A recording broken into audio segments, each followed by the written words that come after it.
আচ্ছা, যখন মিস্ত্রিরা 90 ডিগ্রি অ্যাঙ্গেলে বা 135 ডিগ্রি অ্যাঙ্গেলে যখন রডটাকে বাঁকা করতেছে, তখন দেখা যাচ্ছে যে 16 মিলি রড বা 20 মিলি রড, এই রডগুলো কিন্তু একটু ক্র্যাক হয়ে যাচ্ছে, ফাটল দেখা দিচ্ছে।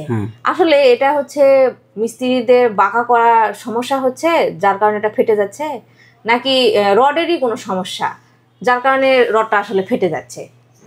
অনেক সময় মিস্ত্রি ভাইরা আমাদেরকে একটা কমপ্লেন করেন যে স্যার, আমরা যখন রিংয়ে 135 ডিগ্রি হুক দিব কিংবা 90 ডিগ্রি হুক দিব, তখন দেখি রডগুলো ভেঙে যাচ্ছে, ফেটে যাচ্ছে। তো এই জন্য ওনারা অনেক সময় রডকে দায়ী করে যে রডটা ভালো না, ভেঙে যাচ্ছে। আসলে কি রডের ফল্টের কারণে হয় নাকি আপনার কাজের ফল্ট হয়? এই বিষয়ে কি গাইডলাইন আছে কিনা আপনারা জানেন কি? অবশ্যই এই যে এসিআই কোডে কিন্তু আপনাকে সুন্দরভাবে বলা হয়েছে আপনি যে রডটা ব্যান্ড করবেন বা হুক করবেন, এটার জন্য আপনাকে কি কি নিয়ম ফলো করতে হবে। এখানে বলা হয়েছে, দেখেন, standard hook geometry for development of deform bar intention, type of standard hook 90 degree hook, bar size 3 number bar, through to 8 number bar. অর্থাৎ সহজ ভাষায় যদি আমরা বলি, যদি 90 ডিগ্রি অর্থাৎ একটা রডকে যদি 90 ডিগ্রিতে বাঁকা করেন, তাহলে এটার জন্য একটা রুলস রয়েছে। 135 ডিগ্রি হলে তার একটা রুলস রয়েছে। এবং রডের ডায়াটা একটা ফ্যাক্ট, আপনি 10 মিলি রড বাঁকানোর জন্য কত মিলি রড ব্যবহার করতেছেন ওটাকে বাঁকানোর জন্য। অর্থাৎ আমি যদি বলি, আপনারা একটা রডের সাথে কিন্তু টাইকে বাঁকানোর জন্য কিন্তু একটা মাঝখানে 16 মিলি রড বা 20 মিলি রড ডায়া ব্যবহার করে কিন্তু এটাকে বাঁকা করতেছেন। তো এই জায়গাতে আপনার এই ডায়াটা আসলে যদি 20 মিলি রড ব্যবহার করে যদি 8 মিলি বা 10 মিলি রড বাঁকা করেন, তাহলে কিন্তু এই জায়গাতে কিন্তু একটা অতিরিক্ত একটা টেনশান চলে আসে। এই টেনশানের কারণে কিন্তু আপনার এই টায়ে বা স্টিরাপে কিন্তু ফাটল দেখা দিতে পারে।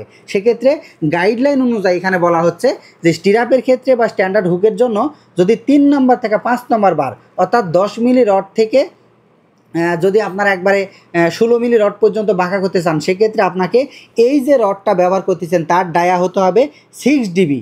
অর্থাৎ ডিবিটা কি? এই রডের ডায়া। অর্থাৎ যেই রডটাকে বাঁকাতেন তার ডায়া যদি 10 মিলিমিটার হয়, আর এই মাঝখানে যে রডের উপর কেন্দ্র করে এটাকে বাঁকা করতেছেন তাকে হতে হবে 4 ডিবি। 4 গুণন ডি, তার মানে 4 গুণন 10, কত হয়? 40 mm।